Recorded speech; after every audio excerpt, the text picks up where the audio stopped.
All right, here we are. I am so glad to have this next guest on episode number 56. It's hard to believe that there's 56 episodes, which means over 56 hours of amazing conversation and connection to people around the globe doing this work or having lived this work for many years. And Nate is no less of an expert in this field than anyone. And I will tell you, he brings so much to this conversation. And I cannot wait for you to meet Nate. So, Nate, welcome to the Trauma Informed Educators Network podcast. I am so glad you were here. So, as we start off with everybody, how are you? And tell us the Nate story. Tell us your story. I'm doing great. I love seeing this live ticker at the top that tells us that we're live. This is amazing. So, I want to tell everybody how I found you because I think that's important. I heard you on the Trauma Therapist podcast. Guy McPherson's podcast is just wonderful. And I happened to hear your episode and was so moved by the things that you spoke of. But then weeks later, I typed Trauma Informed into Spotify to just listen to some other episodes.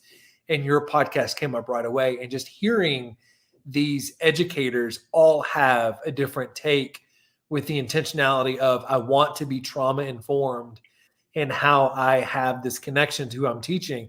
It just meant a lot to hear it and see it and watch it. So it's a huge honor to be here. I want to support what you're doing any and every way that I can to just spread the message that there's this movement of educators who are attempting to change the way that they talk about trauma and relate that to who they're educating, which I think is amazing. I appreciate that, man. And I will tell you, I think you've got a lot of good reasons why you want to support educators. And I think that's part of what we're going to talk about, right? So tell us your story. Tell us how you became someone who supports over 100,000 people in a network through your experience. I think like so many other survivors, I lived with this war inside of me for a long time. And I would go to therapy and do any and everything that I could to make sense of what lived inside of my mind and body. But there was never enough texture, enough context and conversation where I actually felt like I was healing or becoming healthier. I could not get enough of information around what would it look like for me to feel healthy instead of like having these ideas about what it meant. So like so many others, I grew up in a traumatic environment. There was some pretty horrific abuse that started around 4 and 5 years old. And that was a norm in my home. That was a norm in my childhood for many, many years. And I think that it's important to note that so many people, I was diagnosed with complex PTSD when I was in my early 30s, about 12, 13 years ago. And at that time, I was still grappling with, I didn't really know how to name trauma and understand that the things that I had endured weren't normal. And I think the more survivors share their stories, the more we find one another and recognize, yeah, I didn't know that that was considered abuse either. And we're talking about really horrific sexual abuse at 4 and 5 years old. But if that's what you know, and you're vulnerable and young and a child, you don't have the vocabulary or the ability to name these things and understand that this isn't happening to other people. So you combine that with being this young child who was in an environment that didn't have any type of outlet that suggested health or said, if you ever feel this way or this ever happens, please speak up.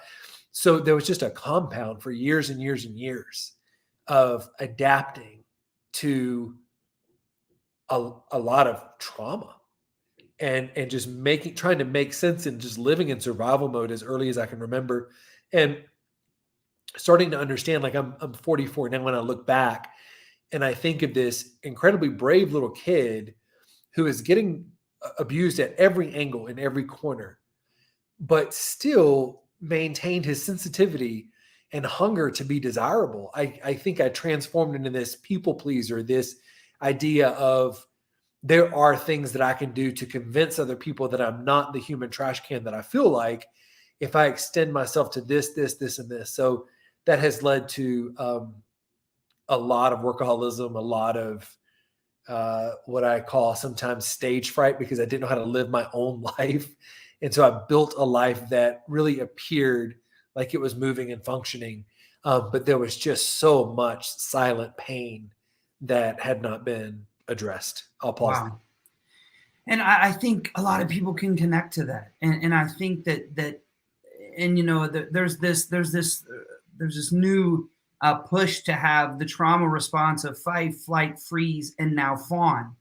And that fawn is what you just described, that trying to keep connections close for safety, right? And to feel like there is a sense of belonging is something in a response that is common, right? When we've had those experiences. And I think that what you said resonates. So you were a child that had childhood trauma experiences. How did that play out in school? Because a lot of educators listen here. And I think that I don't know if students will come back and tell teachers the stories or the experience. So what was school like for you during those early years? Yeah, going back to how I found your podcast, I didn't know why there was such a connection to hearing educators speak the way that they were, being so hungry. And then it really dawned on me like weeks later of thinking about some things that had happened. As early as kindergarten, would be questioned about marks and stuff that were on my body. And I had been prepped to answer a specific way where the questions just never really continued. But I would say really traumatic piece is I had been placed in an alternative home when I was 13, and there was an investigation going on with Child Protective Services. And um, one afternoon, the latest class, I'm called to the office, and the principal interfered with this investigation and fell to the demands of where I was being abused. And they were saying we're being falsely accused. And there was all this hype around his role and who's who and what's what. And so he chose to not listen to CPS, and he made his own decision and drove me home to where this abuse was taking place. And it was, my one of the biggest nights of my trauma happened that night. I was taken back out of the home immediately within 24 hours. I didn't know this until about 12, 13 years ago, when I started on this whole journey of like untangling all this stuff. He was fired. He was fired that week for interfering and doing that. But I never really understood. I remember my body sinking in his car and having just gone through this horrific experience 3-4 nights earlier, where the physical evidence was on my body of what was happening to me. And just that sinking of being driven back there, and what a 13-year-old thinks is going to happen. And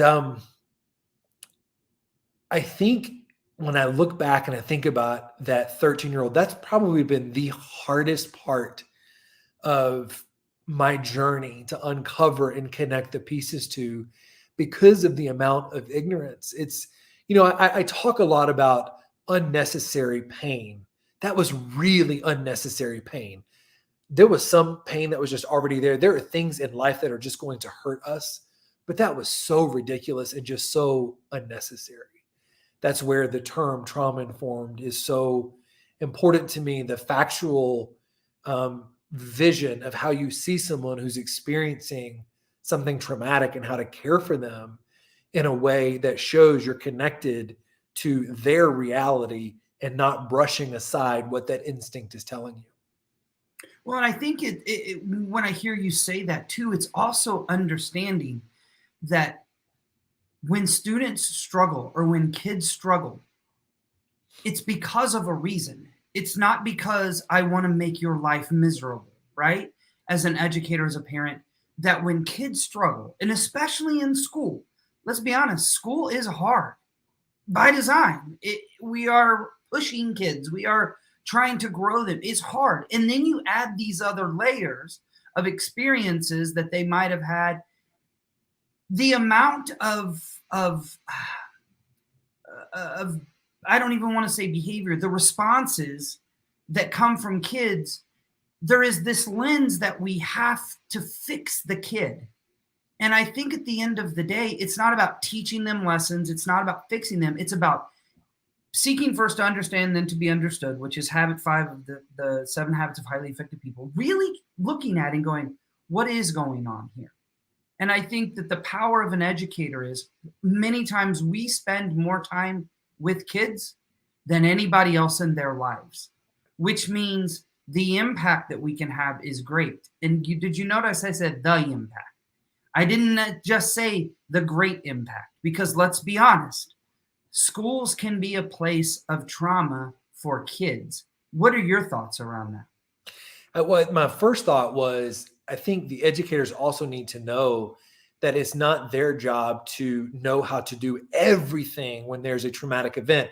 It's their job to reach out and get help when there's a red flag or there's a cautionary something in front of them, because I think that the world around us is wildly uninformed around trauma. We're not going to have a shortage of environments and conversations that are constantly gaslighting and scapegoating someone who's being victimized and someone who's being abused. There's just not going to be a shortage of that.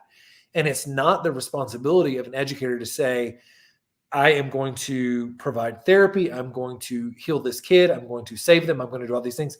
No, I'm going to be open to what curiosity and compassion can do in a situation that I tend to dismiss because of the way that I'm trained, because of what I don't know, because of my own journey of something that maybe hit. But I think it's challenging people to just say, just reach out and get more help to understand the situation before dismissing it. That alone, I think, would have a huge impact. Well, I think it's humanizing, bringing humanization back into education, because you can't punish trauma out of kids. It's not possible. It's not possible to punish trauma away from kids. And I think you're right, is that this paradigm is just beginning to shift in the field of education. And I mean, just beginning. I just spoke to a whole room of principals and I simply asked them, have you heard of the ACE study? Only about 25% of them raised their hand. Wow. And here I am thinking, wait, I thought ACE study was like the basic, most general information that the majority of educators have. It's not that way. And I think you're right. And on this podcast was Dr. Bruce Perry, who recently co-wrote What Happened to You with Oprah. And he said on this podcast, we don't need teachers to be therapists. We simply need you to show up for kids every day and have high doses of micro positive interactions with kids on a daily basis. That's all we need. We don't need therapists. And I think that's what I hear you saying. And I think that's powerful for educators to hear. Yeah, I think that the conversation around being trauma informed is really complex, because I think that people assume that that means that they have to know all of the steps in every situation as a therapist would. And that's not what anybody's saying. They're saying, let's look at it through the lens of trauma and make the assumption that if someone is hurting or showing signs of something, that ideally I will pause enough to be curious about what they may be enduring, what their behavior and what these signs could possibly represent. There's no harm in that. You cannot fail by doing that. And I think that's that is honestly one of the best definitions.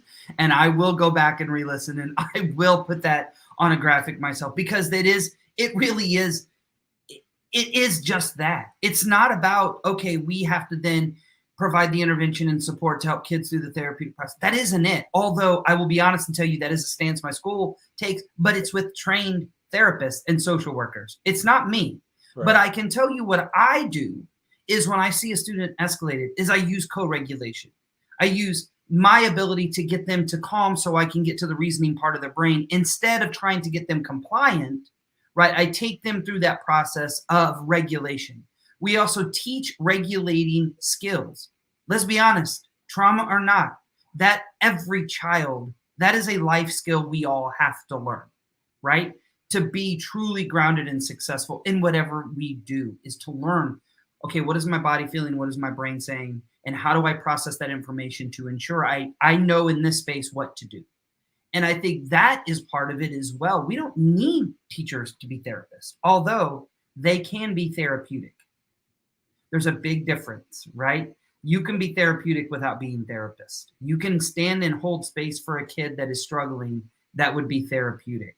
So let's talk about this awareness, because how do you feel and what do you feel is the importance of getting this information to not just educators, but people in general?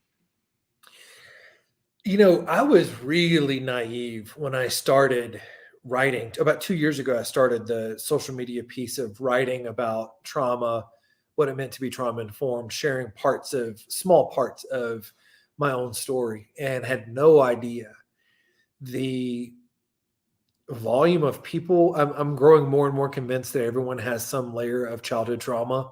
Um, my experience has been those who say had a very normal childhood tend to have some really heavy, horrific stories. And I was in a completely different career for 13 years. And so moving into this as a writer and someone who facilitates these conversations has been really fascinating to recognize the hurt is there. It's the lack of invitation to speak about it. And so much of that happens in childhood. So if there's not an awareness or a safe spot for a child to know your norm is not okay, they're going to adapt. And so I think that we're just this world of a lot of very wounded inner children who are growing into adults without the connection to where did this start and what part of my life is actually in survival mode with me trying to overcome something that's not even happening anymore, but my body has registered it. Because at that time, my body and my mind, my nervous system could not process what was happening. So now it's 20 years later, but I'm still responding as if that's happening. It's making the connection back to where this stuff took place. And I think just as simple as if any educator can look and say, what rattled me when I was 7 years old? What did I need then? That's how I'm going to show up for these other kids. I'm going to look at these kids as a very undeveloped nervous system, a very vulnerable being who has a ways to go in just the natural process of evolving as a human being and not having capacity to think about things a certain way. And I'm going to nurture that in a way that gives them stability and helps anyone recognize that if what's normal to them involves a lot of trauma, I'm going to interrupt that by giving structure and peace in my awareness. And I think too that I always say this, and I heard you say that, think about when you were 7 and think about what you needed when you were 7. I'm going to be honest and say, think about what you need right now as an adult, right? Because as a school administrator, I stand in a space all the time that and I say this, if you wouldn't want me to do it towards you, don't do it towards a kid. So if you don't want me, and I would never call you out in front of a faculty meeting for not paying attention, or call you out in the hallway in front of your colleagues, don't do it to a kid. Yeah. Because let's be honest, we all feel the same emotions. It's just how we process those feelings and emotions are different based off of our age, our brain development, our life experiences, right? So it is. But I also want adults to be who kids need right now. Just be who they need in that moment.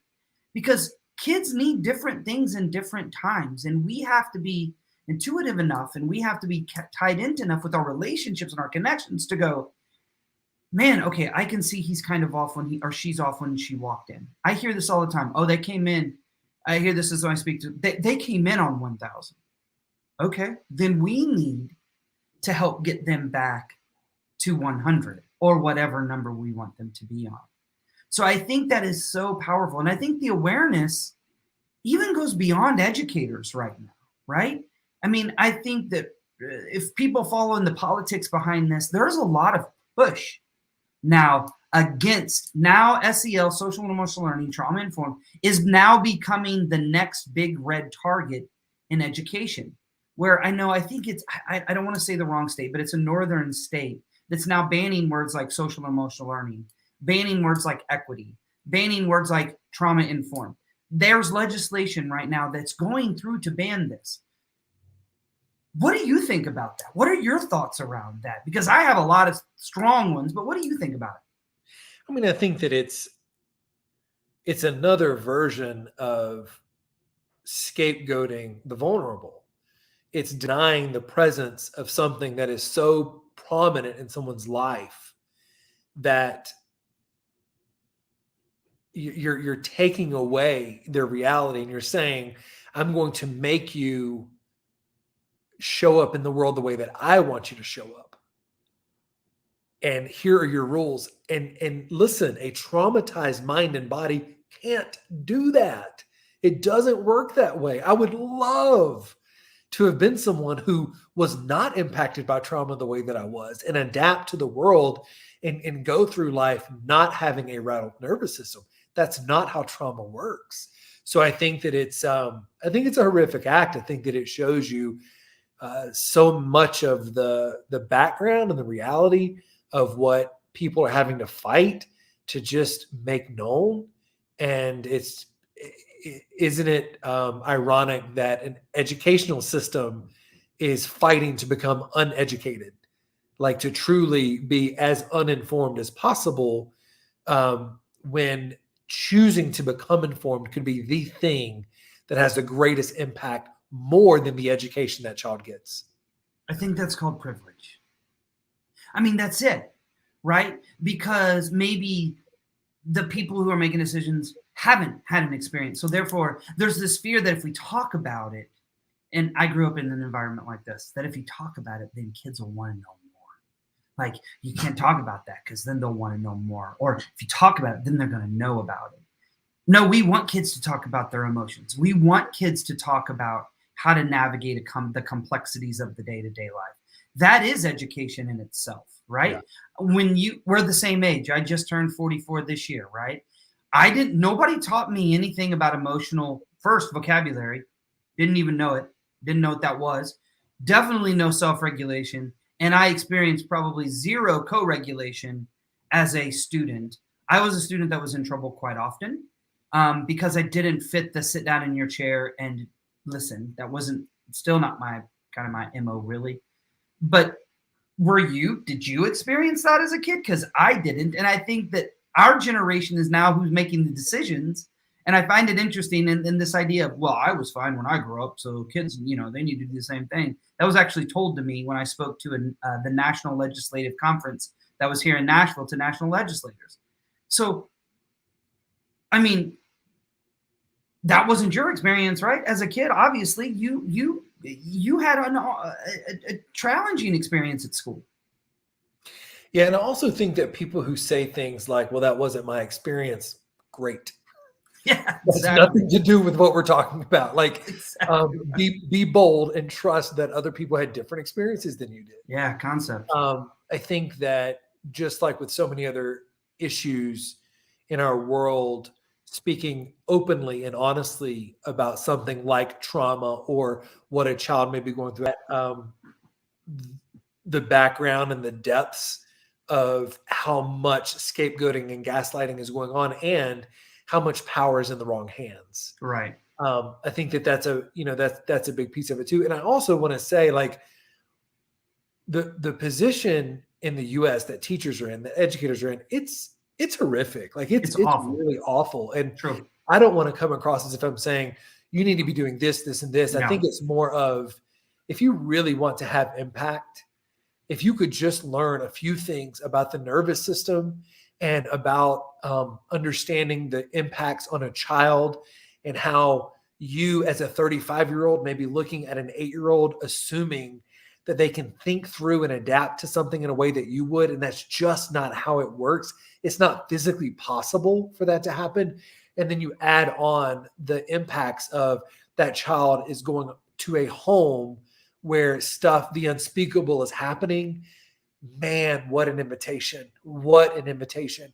And I love too, like you were saying before the call, we were talking and you said, I want us to support one another in that. I don't want one teacher to feel like they're on a lone island trying to take on 6 hurting students out of 25. I want them to feel supported as a unit where we're all on the same page, gathering and supporting one another. I think that's the beauty in it. I think that's where huge change can happen, when the teacher actually feels support and it feels like an invitation to say, hey, there's a different way, and this way can truly have a massive impact on someone's life. And I think that's the key, right? This work can't be done on an island. And you said it right, Nate. This is my 15th or 16th year in education. I've never seen anything like it. And here's what I want to say, and I said this to you earlier. This isn't COVID. COVID has been this is the conduit to the cancer that has become education. And I don't mean the educators. I mean how the manipulation of what education is and how we measure success and all those pieces, not the day-to-day boots on the ground, teachers in the classroom, because I'm going to be honest, I see amazing things every day, every single day that I wish people could see. I see teachers showing up. I see teachers holding space for kids. I see teachers holding space for each other. I see one teacher saying, I'm having a hard time right now. And another teacher saying, hey, take a minute. I'm going to stand in here with your classroom. I see that. But what I also see is a lot of shaming, a lot of blaming on our teachers and on our principals and on our school systems, and even worse, on our parents of our students. There's just so much blaming going on that we can't get to the solutions. And I think you're right. It is going to take educator to educator, parent to educator. It's going to take administrators to educators. It's going to take all of us, right, to come together to say we can do this better than we've ever done it before. And it doesn't mean we all have to be therapists. It simply means we all need to have a general understanding that everyone, adult, child, go through very intense things during various parts of their life. And being able to navigate and see that is a game changer. I 100% agree. I love what this Facebook user just said is, we're talking US. This is not a US problem. They said, I'm in Canada. This is a worldwide issue. Yes, right? That is exactly right. So what are the next steps? What do you see? You're not in a school educating, and I love your perspective because you bring a different one, right? What do you see as your desire, your vision of, oh, if this could just happen within education, what would it be? Beyond the trauma-informed perspective, I think the idea of inner child work that has been probably the biggest game changer for me. That was really, it was relative. It was impactful. It started to make sense where I started to have compassion and an understanding about what I was carrying and why I had done certain things. And then also the world around me. You just start seeing things differently where,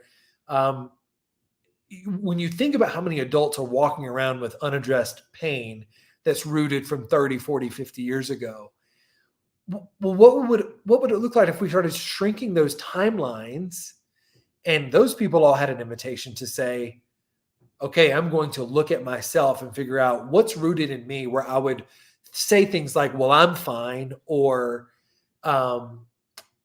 everything happens for a reason, or I mean, just a lot of the really bizarre statements that are just so wildly uninformed around another person's experience, and then start translating that into having a vision, an appropriate vision for what a 6-year-old can do, and their reality of what it means to be 6 in a world where there's tons of chaos.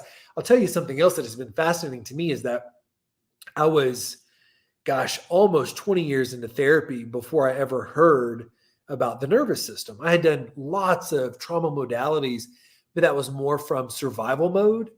And what I'm finding too is just open dialogue. That alone, if someone would have just talked to me about what my mind and body was going through, that alone would have been huge. What we have to do is get back to that invitation and look at the people who are saying, because I do think that there's such a threat to educate and care for someone who is expressing trauma that mirrors some of our own. If we have not addressed that, we shrink. And there's parts of us saying, I just want this to go away. I don't care Mm-hmm. how. I Mm-hmm. just want what I'm seeing in front of me to dissolve. Mm-hmm. If we can learn to question that and say, something is going on inside of me, that what this child represents is hitting me so hard. Instead of trying to make this child go away, I'm going to figure out what is going on inside of me that is having a reaction. I am going to dissect that. I'm going to understand that. I'm going to work with that. And I'm going to put adult energy, adult words, adult affirmation around that part of me that is very vulnerable and very afraid of what's being exposed in front of them. And that gives me the ability to be present, to be my current age, and to embrace a child in front of me and recognize my trauma is not happening again because this child is telling their story. It may feel like it, and it may seem like something is happening, but that's not what's happening. I think it's learning our own stories enough to be present with others, to hold compassion and curiosity in that space, rather than the need and desire for someone to go away because they're hitting a nerve. And I would be amiss if I didn't talk about some of my friends in Kansas who are doing this exact work, who are on this exact podcast, that at ESDAC, they are doing this work with educators. It's called the River of Cruelty, right? It's talking about the work of ourselves, which then reflects on the kids that we work with. And I think that is it. That is the key, right? When we talk about self-care, we talk about, oh, drink a glass of wine, sit in the tub, go get your nails done, go get a massage, go for a run. Those things are great. Absolutely. But that's not to the depth of the self-care that we must be doing on a human level for ourselves and those people that we serve, right? And I think when I heard them on here talking about what you just said, it hit me into the chest of going, you are so right. Because this idea that kids leave what's happened to them at the door of a school is as absurd as thinking that educators leave what's happened to them at the door. Those two things are as equally absurd. And I hear, well, they're grown, they have degrees, it's on them. I get that, but no, I don't get that. Because it is a community process. It is a I've got your back process. So, man, that is powerful. Now, if you could just pull out the magic wand, I know it's in there somewhere, and you could wave that, and let's get this to happen. But I think for educators listening, I want you to really reflect on that. I want you to hear that. And I am, as a leader, thinking about what are the things that trigger me the most, and why do they trigger me, right? What about that triggers me the most? Because we have to understand that. I want to go back to one other piece that I think was really important that somebody said. I think what we were talking about earlier is that it kind of goes back to the whole grit conversation that education was in like 10 years ago, right? Like, oh, we just have to have grit and pull yourself up by your bootstraps. And I think what you said is we have to understand the nervous system. We have to understand the stress response systems. And I think for listeners who do not know, Nate, I would love for you to talk a little bit about that and your background and experience. Because I think simply understanding how the basic nervous system work and why when we're in threat, the blood rushes to our appendages and our eyes dilate, naturally a physiological response, not a voluntary one, is something that kids bring with them to school and adults every single day. I think that we're all trying to manage stress and anxiety and depression the best way that we can. But if we're not taught, this is what's happening to you biologically, this is what your body is actually doing, it makes us feel very vulnerable to the messages that suggest that we're not picking ourselves up by the bootstraps. So it's this really dangerous cycle of, until we truly understand the impacts of what's actually happening on a factual level. I often think about, the very basics is you think about a child who has a nervous system, as they all do, who is in a heightened state of fright. So there's something that's threatening to them. So then they're having to go into way beyond their window of tolerance and live in survival mode. That doesn't give them the ability to exhale and let their body and mind work together. Survival mode is stress. That's a stress on the nervous system and the body's ability to process information. So if you think about a child that is living in survival mode on an ongoing basis, can they learn and process the information that you're giving them? No, there's not room. When you talked earlier about co-regulating, that's the basics. Like if we could just teach like a child what it looks like to feel safe. If you read about neural pathways that are created by having a safe conversation where the other person knows that they're in safekeeping, it's unbelievable that we create new neural networks just by having conversation where we know the other person believes us. That's how fascinating the brain is. I am not educated on any of this, by the way. I just love reading about it and talking You and about me both. I cannot get enough of Right. like this. But I think, and that's the information that was missing for me for so long, which is why I thought that I was just this horrific person, because I couldn't get my life together enough to just settle in and not be depressed and not have severe anxiety and not need to be medicated. I knew nothing about what my body was naturally responding to, which was a ton of trauma from long ago. So I think that you mentioned Dr. Bruce Perry's book. I read that in 2 days. I devoured that book. It is so well done. It's extremely informative. The concepts behind it's really beautiful. It's not about what did you do? It's about what happened to you, which I think is really, really necessary, especially now. But I think that's the key, is learning the basics of, instead of hearing all of the ideas around that silence someone who's expressing something that makes you uncomfortable, what would it look like for you to have the basic skills that say, I've heard about this. Something is pushing back on me.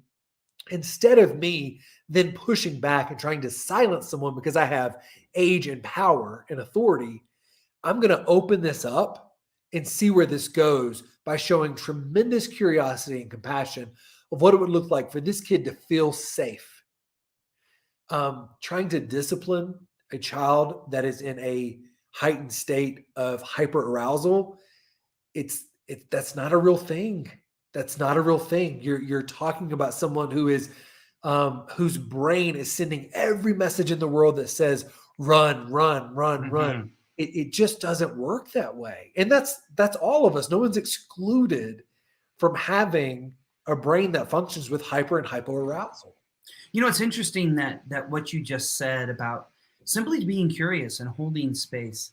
This same conversation happened on this podcast when I talked to Dr. T.C. Benson about unconscious bias and talking about race, right? Like, that's what prevents, even in that space, that's what prevents us from having conversations, because predominantly white people feel really uncomfortable having a conversation about race. Like, oh, I can't have this conversation. And I think you're right. I think it's those same protective guards that build barriers between us and building that connection with the kid, who I can guarantee you just needs to be heard. I remember as a child felt like I was never heard. And I'm going to tell you a story that just happened. My child, we over the Christmas break, we went on a vacation. He said, I feel like you're not listening to me. So I looked at my wife and I said, we'll be right back. I said, come on, we're walking to the hotel across the street. And we did. And I simply walked, and let me tell you, we had to have some conversations, because what he was doing was not okay either. But I actually listened to him. And we got back, and my wife kind of looked at me and he said, oh, Mom, we're good. Dad and I worked it out. And I thought, I can't believe that just happened. Like, he was so escalated. He was so just, right? But all we did was walk and talk. And that's what it took, just walking and talking. And I'm going to be honest, that's a strategy I use in school too. I walk and talk with kids all the time. I say this, hey, you seem like you're having a really hard time. Can we just walk? And we walk. And I'll say, whenever you just want to talk, just give me a thumbs up. We don't have to talk. I'm not going to say. It's not 15 seconds. I see a thumb. Okay, tell me what happened. That sounds really hard, right? Like, okay, so now what happened after that? Okay, so let's go. Okay, did you handle it? No, I didn't handle it the right way. Okay, let's go fix it. Okay, right? I mean, that's what it is, right? And so I think what you're saying resonates with me so much because you have defined trauma informed ed in such a succinct, easy little idea of just holding space, just understanding, and being in that power is so important to hear, see, and connect to kids. Wow, wow, wow. I hope educators feel the way I'm feeling right now because I'm feeling revived, right? And Billy, man, I'm ready to go. Which we have a snow day tomorrow, so I'm not going back tomorrow, but I'll be back Monday. So tell us a little bit about more about this network that you've created, and for listeners who may have experienced some childhood experience and trauma and want to connect to other people, because I do really believe that it's through community that we heal. So tell about the network that you've created. I started writing a couple years ago and was intentional about saying, okay, I want to, my goal is to change the conversation around trauma, change the conversation on behalf of survivors. Because I think that so much of the years that I lost not functioning was because I did not have a single trauma informed person around me to say, hey, you are on the wrong path. Your therapy's awful. This is not helping. Here's what you need. Here's the real, here's fact based stuff that's going on. My whole goal has been, what does it look like to show up in a space as a survivor and share the realities of what it's like to live with complex post-traumatic stress disorder, or live in a world where we're constantly hearing things that don't mirror how our mind and body works. And we can't do that without healing and a lot of hard work and all of the nuance around a lot of the gaslighting comments of pick yourself up by the bootstraps. Mm-hmm. And man, it's just built this beautiful community. The one thing that we do is like, I run this course around inner child work 3 times a year, and there's a place to sign up with a bio, and you can create with your picture, your email address, and some information about you, and search the people closest to you. And all of those people we launched in August. Those people are starting to connect in real life. Mm. Was building this community. But yeah, that's been the main thing, is just really trying to build a sense of community around other people. And I think too, the advantage that I have is that my work, the way that I speak online, it's not soft and it's not comfortable. It's hard. Mm-hmm. And so people that are there are very intentional about being there. And the biggest need has been, I want to know that other people are going through what I'm going through because I've been silenced my whole life. Getting them connected Mm-hmm. is my goal. Mm-hmm. And that's what we've been doing. And it's been unbelievable. We did a live conference call this morning to see a lot of the people who have connected with one another and get some of their stories. It's beautiful. It's really, it's powerful. It's really neat. So if people want to follow you and your work, where can they find you? My website is natewrites.com, as in like writes a book. And that leads you to Twitter, Instagram, Facebook. My last name is Postlethwait. So you can find me that way. It's just hard to find that. But natewrites.com is a lot easier, and that'll lead you to everything else. And I will tell you, if you don't follow him on Instagram and Twitter, please do, because the stuff that you do put out there is like, hey, no, people shaming you is not about that. We need to educate those people who are saying the things that they're saying. We need to educate the people from our perspective of, we have experienced these things. I just love every time I see one of your tweets. It just keeps building. It keeps building the momentum in me to go, well, this is exactly why we've got to continue to do this work on the very basic level of starting in school, right? And expanding that out. So the last question I ask every single person on here is, what do you want educators to know right now? What do you want them to know from you? That other people's pain is an invitation. It's not as scary when you make the connection to why it feels hard to be present with someone else and their pain is because of our own. But to be present and work through that it's an unbelievable invitation that can be life-changing for all involved. Wow. I'm gonna say that again. Other people's pain is an invitation. That is exactly what, as educators, we need to hear. That is from colleague to colleague. That is from kid to kid. That is from parent to kid, or parent to educator. Because there is a lot of struggle and pain happening right now. A lot. In schools, out of schools, in the world, everywhere. And I think the good thing is there's also hope, because I think what you said earlier is by connecting, by building relationships, by seeing each other as humans, that's where the healing begins to happen. It's where we begin to build that resurgence of being able to do these things, because we have people around us that understand, that get it. Such a great way to end. I really appreciate your time. For those of you who are listening on here, I have some really exciting news, and maybe we'll pull Nate into this. But I just produced a graphic on all of the social media platforms that we support, including Trauma Informed Educators Network, about introducing some courses for educators. So we are now working on getting some courses through the Trauma Informed Educators Network that people can self-guide their professional learning through. And I couldn't be more excited. I will be putting it out there. We will be looking for partnerships with people who want to help us co-create, because this is about, again, more about the adults and less about the kids. The outcome and the byproduct is we have healthy, connected adults that are building the capacity of healthy and connected kids, but it really does start with us. And so keep your eye out for that. I cannot wait to get those going. And then here in a very short bit of time, I have a huge announcement that I cannot wait to share with everybody. When you talk about writing, Nate, I think I'm about to get a really cool opportunity to write a lot of the thoughts that I get to have down. And that news will be coming out very shortly. But if you want to follow me, I am Principalist and on Twitter and Instagram. I say this: if you want to follow me like professionally and hear my professional thoughts, that's Twitter. If you like want to see random pictures of my families and maybe some graphics of my thought, that's Instagram. If you want to follow me on my professional piece, that is definitely LinkedIn. And if you literally just want to see like what my life looks like, it's not very exciting, you all. You just follow me on Facebook at Matthew Portell.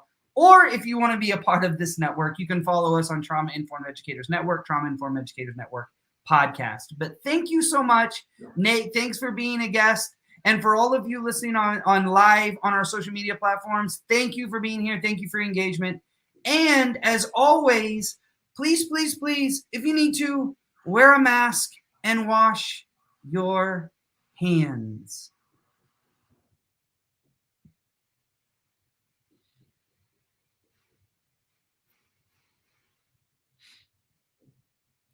All right, we're still live. And for the listeners that are on here, thank you guys so very much for listening. I really appreciate it. Nate, thank you so much. If you'll hold on 1 minute, we're going to connect offline. But thank you guys. And I think I'm back next week on Thursday. So I hope to see you guys live here on Thursday.